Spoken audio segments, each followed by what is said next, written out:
Hello and welcome to this week's IG Live. Today we are talking to author, artist, and activist Sharon Frances. I'm so pleased to be able to talk with her. We're going to be talking about how art the arts, including literature, can help us in social activism and helping kids work through their emotions and talk about difficult subjects. And so be sure to watch. As always, we will also have this up on YouTube and Instagram later.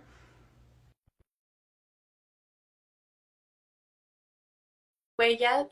Our giveaway goes until midnight tonight, Eastern Time. So be sure to go to our pin post if you haven't entered yet. We're giving away a great set of books, so be sure to look at that. Oh, hello. Does that work? Yes. Now Perfect. we're the same. Yeah. Hi, how are you? I'm great. It's so good to talk to you. Nice to talk to you. Thanks for taking the time to be with us today. You're welcome. I feel like I need to elevate my camera or something. I feel like I don't know where to look. Isn't this strange?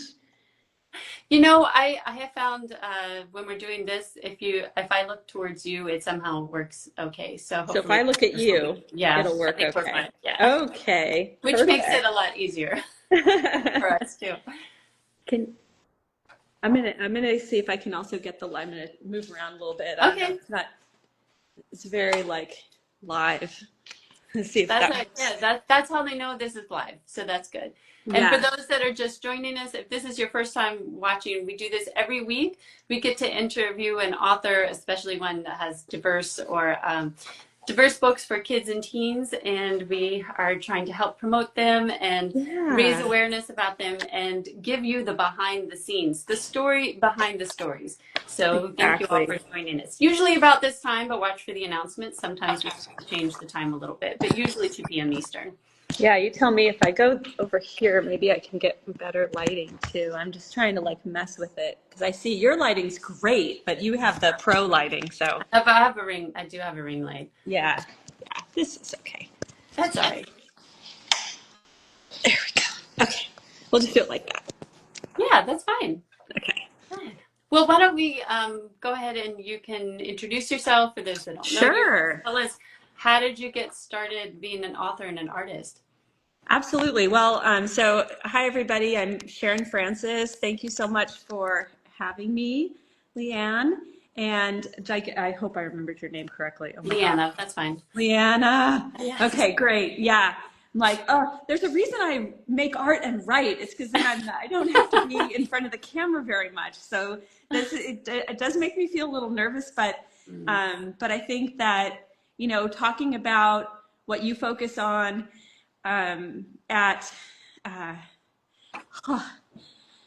Read Your World, it's necessary for us even to get out of our comfort zone, even if we'd rather be behind the art page, behind the the computer writing. I think this is so important. So I really appreciate you having me. I'm an artist and a writer, and before that I was a 25-year educator and teacher educator, specializing in social justice education and art education and social studies.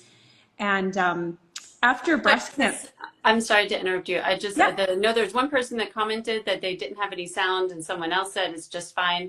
So if you are having problems, please let us know in the comments. If it's just one person, you might try closing it out and coming back in. It could just be sometimes Instagram is a little glitchy. Sorry. I can also possibly put on my headphones if my sound isn't as fantastic. It sounds fine to me. Maybe any viewers want to let us know in the comments, but for me, okay, we're working on it here.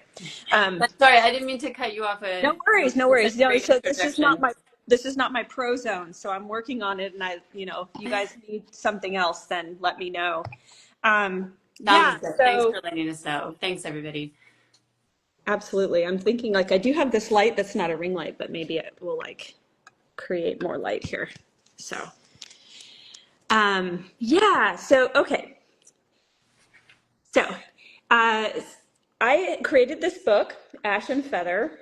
It is my first novel. It's a novel in verse, which I illustrated, and it's It really has been a long road, a 7-year road of writing and rewriting in different formats to really get the right essence of the story. And so I've been doing, it started out as diary entries, it became a play, it became a podcast.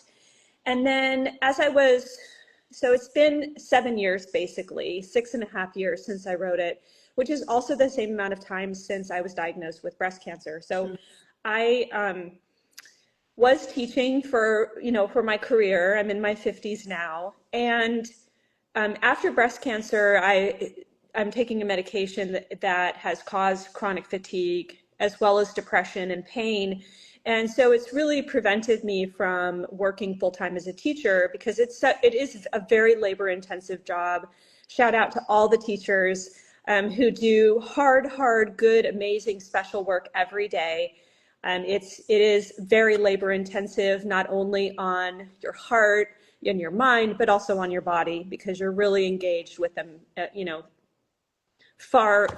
far into the evening with your grading or creating new lesson plans. And really just thinking about the needs of the kids and wanting to be responsive to them, and everybody's an individual. So it's a really intense and amazingly rewarding job, but it wasn't something that I could continue after breast cancer. And so, as I was healing and getting stronger and just really responding to the medication, trying to figure out how to process the medication, I was doing a lot of writing and a lot of art making. And I'd always been a writer and an art maker, but it was just something I was kind of doing on the side and just for myself every now and then if I had a chance, and with a child, doing it with her. But after breast cancer, it became a real focus of healing for me. And out of it came the story. So Ash and Feather is about a girl who is a young teen. And she, one day at the end of summer before 8th grade, she overhears her parent and grandparent talking about a strange experience her parent is having. And she finds out that the parent has been diagnosed with cancer. And so upon hearing that, she's in her room kind of listening, and her shoulder blades start to itch, and she starts to grow wings. And the story really takes off from there. So it's a flashback in the beginning where she has this story she has to tell as she's flying.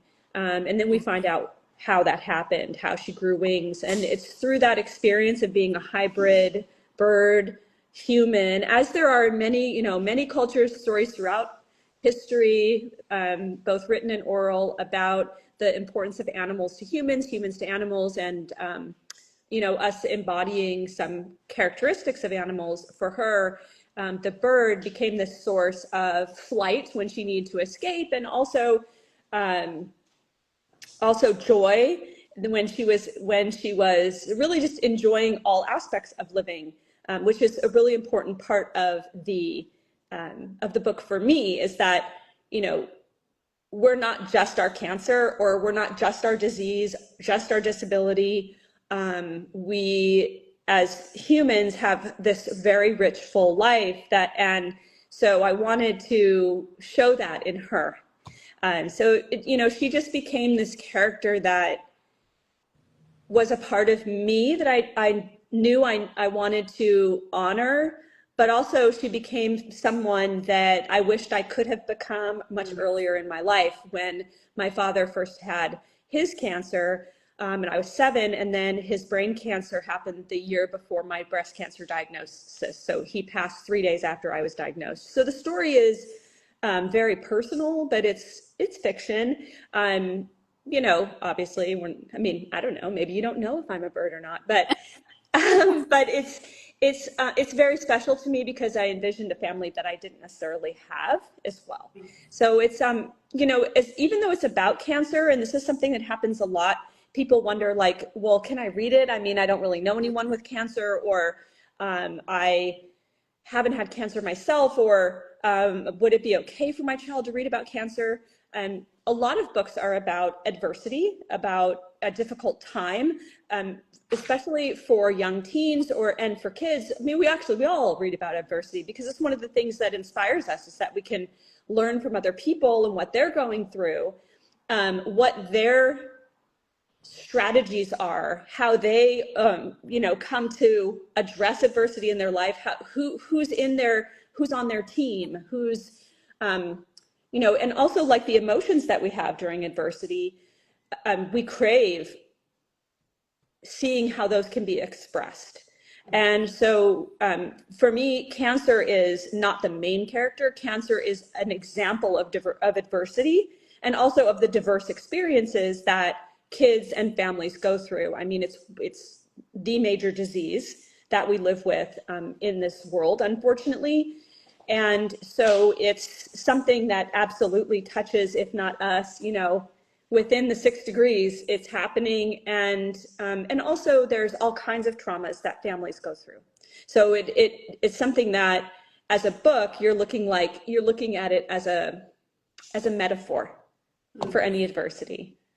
Well, actually, could you talk a little bit about how you approach that? And you have this book, you also have picture books that people might be interested in. And like you said, a lot of times about something like Cáncer, how do you find the balance about addressing kids and telling, kind of what they need to hear, what they help them with it, but to do it at kind of at the level that's appropriate for that age? How do you find that balance about not being overwhelming, but still being, kind of realistic and real? Yeah.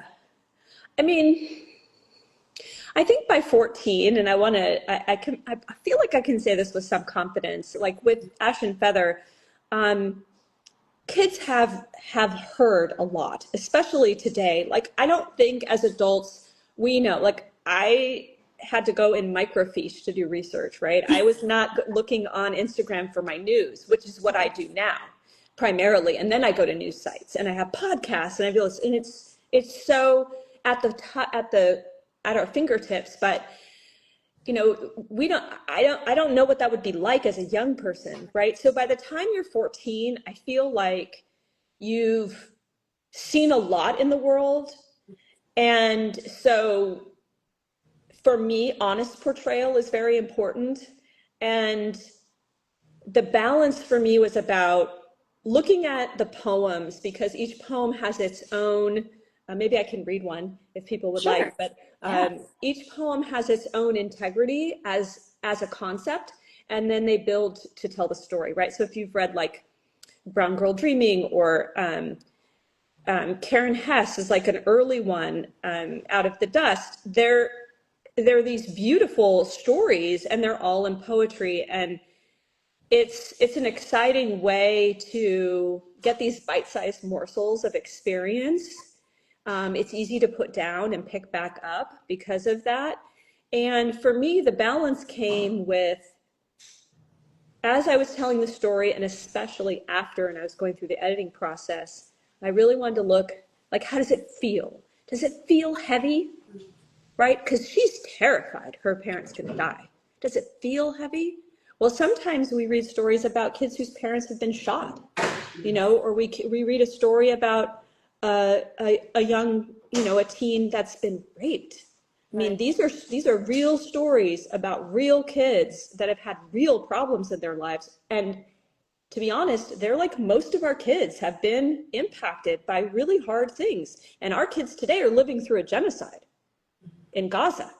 So, and in Sudan and in Congo, not to mention tyranny here in the United States, where there's like, what's the hope of, can we keep this democracy, or is it gone already and we have to fight to get it back? There's a lot going on. And so, and I'm going to be blunt about that. And you know where my politics are by me saying those things, but it's beyond politics for me. It's about humanity. It's about human rights. And so giving a character, a young person, the dignity to experience her life and not be afraid that some adult who reads it says it's not appropriate, is how I looked at it. I want to be honest and authentic.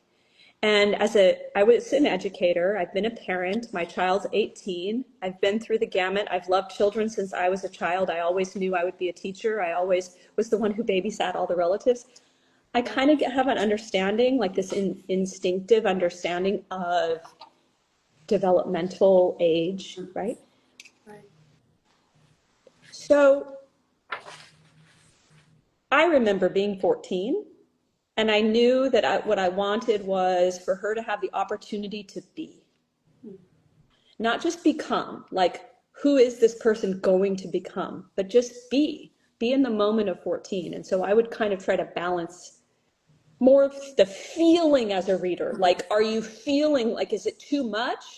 Because maybe I can insert some moments of just like her day. You know, maybe I can insert a moment of some people ask for like, can you tell me a little bit more about the life before, right? Like before the cancer. I want to get a sense of like who they were as a family. So for me, it was great to have those early readers. They call them beta readers, right? Right.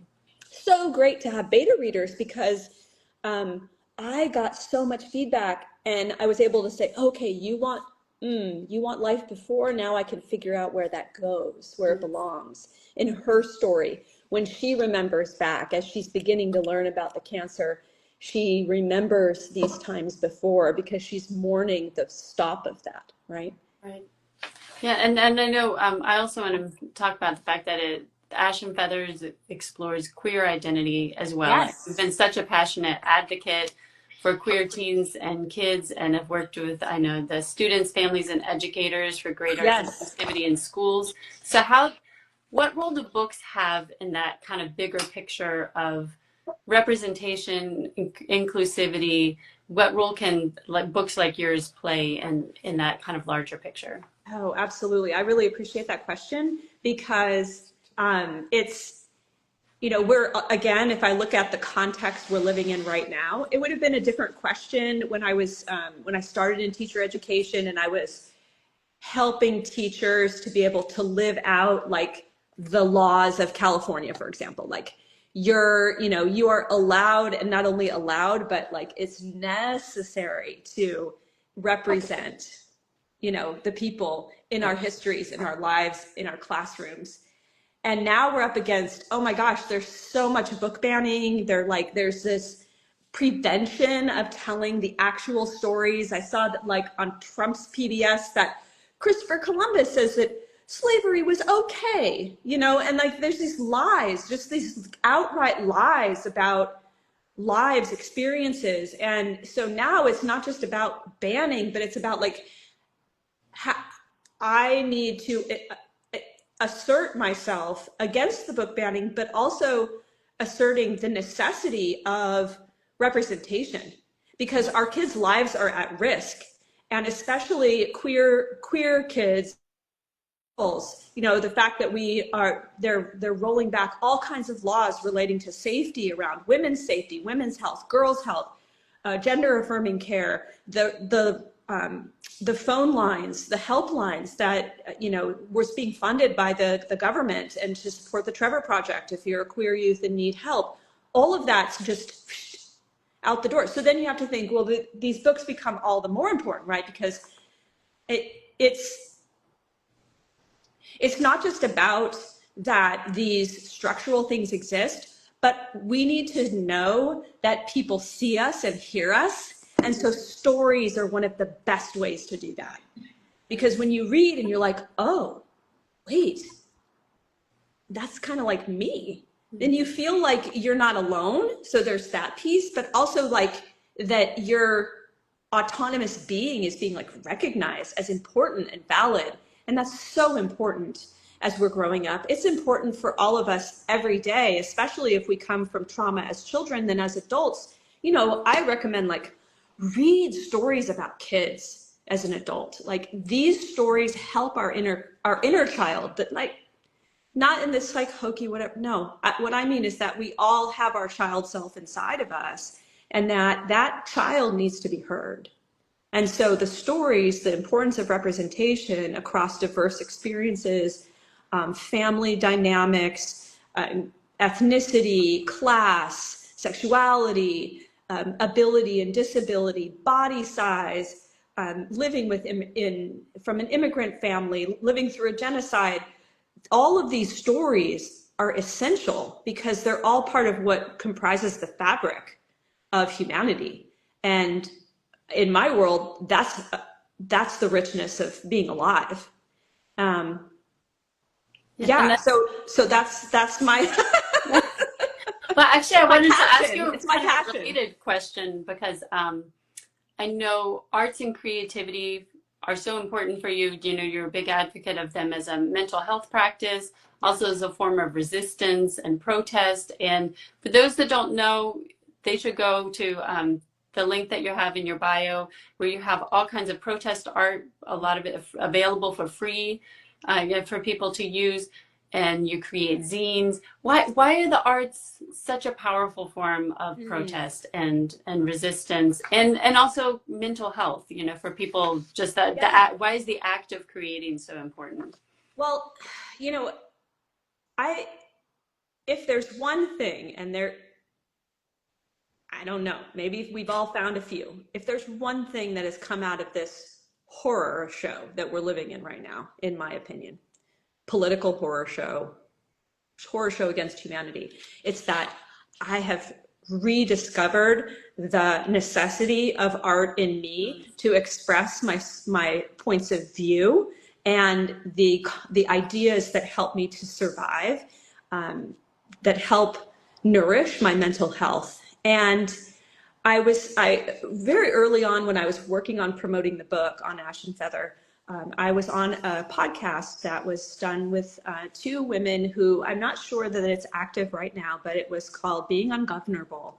And we were talking about, I came on to talk about the role of creativity in being ungovernable. And I think what that means to me is that creativity is a process of being connected to who we are as people and using our creativity to understand ourselves, to hear ourselves, and then to like convey ideas and emotions and experiences that we have, regardless of whether somebody else has decided that it's good art. And that relates to being ungovernable, because the minute we worry, oh, I can't do that, I'm not an artist, I can't sing because someone told me once that I sound bad, I can't do this, we are allowing ourselves to be colonized, we're allowing ourselves to be ruled by other people saying they know more about our bodies, our ideas, our lives than we do. So it's being ungovernable is about giving it the thumb to other people telling us that we have the right to be creative or not, that we have the right to say our ideas or express our ideas or not. And so for me, it's like creativity helps us come alive. Like, I hope if anything, when people walk away from this, if people are on right now or after you record, that you can walk away and say, you know what, today I'm going to scribble about my anger, or today I'm going to write down 10 things, 10 ideas that I have. I'm not going to worry about what anybody thinks about it. I'm not going to worry about whether it belongs on a gallery wall. I'm just going to do it for me and maybe for someone else if I want to share it. But it doesn't even have to be shared. It's just that the creativity ignites something in each of us that builds a bridge back to our humanity if we've been distanced from it. It builds us back to our bodies if we've been disembodied by oppressive ideas about how we look or how we sound or how we appear or how we mourn, how we celebrate, who our family is, what languages we speak. It's that those disembodiments are the things that they're trying to do in these governments that are trying to oppress multiple perspectives and multiple viewpoints, and multiple forms of creativity. So for me, it's like it forces, like, not forces it, by being creative, we're refusing commodification, we're refusing objectification, and we're saying, I deserve to say how I feel, to dance, to sing, to write, to create, because it's part of me. I love that because, you know, that's something I worry about a lot with young people today and the effect of social media, kind of like you were talking about how I think they worry so much. I mean, we all kind of can grow up with those kind of insecurities about somebody criticism, but I think now everything is magnified because of social media, and that they're worried about being cringe or worried about what somebody's going to say. But I love how you're connecting it to this larger picture of the political moment we're in, of capitalism, and how there are these larger forces that are kind of making us disconnected from ourselves and disconnected from that creativity and kind of being our authentic selves. So that's really amazing. And sorry, I'm just looking at the time. I want to be respectful of your time because it seems like it's this so is fun. Maybe do you want to just briefly talk about how people can access your work, and also do you have any future projects you'd like to tell us about? Sure. So Ash and Feather is available through my website, which is sharonjoyfrances.com. And you can also access my website through my Instagram page on my link tree. So I'm at Sharon Frances Me on Instagram. And future projects. So I'm continuing to create my social justice art. I have a new story that I'm working on, although, oh my gosh, things are happening so fast that right now it's like I'm just so art focused. But I do a lot of art for current events, like flyers for demonstrations and for mutual aid events. And then about like if there's just a moment, like Anas al-Sharif was one of the journalists from Al Jazeera, the 5 journalists that were all killed in the same tent in Gaza by Israel. And so I'm going to work on a cover of a book, a cardboard book set that a cardboard book artist does in Wisconsin, and she puts them in little free libraries. And so like I like to find these like super cool projects with people all over the world. So that's something I'm working on. And I do have a story, and it is about near dystopia and a 16-year-old girl who's both going through struggles living with alcoholism in her house, and then also with the oppressive forces that are happening around her. And she learns how to deal with it when she finds this mysterious egg. And there's something inside. So, I'm working on that. I'd love to be able to just sit down and write, but then I get so distracted by all the awesome art. So it's something I'm working on, and gosh, I would love to have it finished. I started before this administration, and then this all happened, and I was like, oh my gosh, it's like writing itself. It's just happening. So yeah, being creative, just keep on going. Do you think that you'll do the artwork for that book as well? Absolutely. Yeah, which is what I did with Ash and Feather as well. So I did everything's illustrated in that same lino cut style. Right. Yeah. So cool. Which is how most of your artwork is, like the protest art, and that you have available for people to download. So yeah, absolutely. Yes. Well, thank you for taking the time to talk with us. This is fascinating. I feel like we could have talked for a lot longer. So I appreciate it. I love it. Bite size. So then thanks to everybody who's watching. And if you did join us late, this will be up on Instagram in a few minutes, and then we'll have it on our YouTube channel. Join us again next week. We'll have another great interview for you. And thanks to all of you for your support. And thanks to you, Sharon, for talking with us. This is really fun. Love you all. Bye, everybody. Bye. Thank you. Mwah.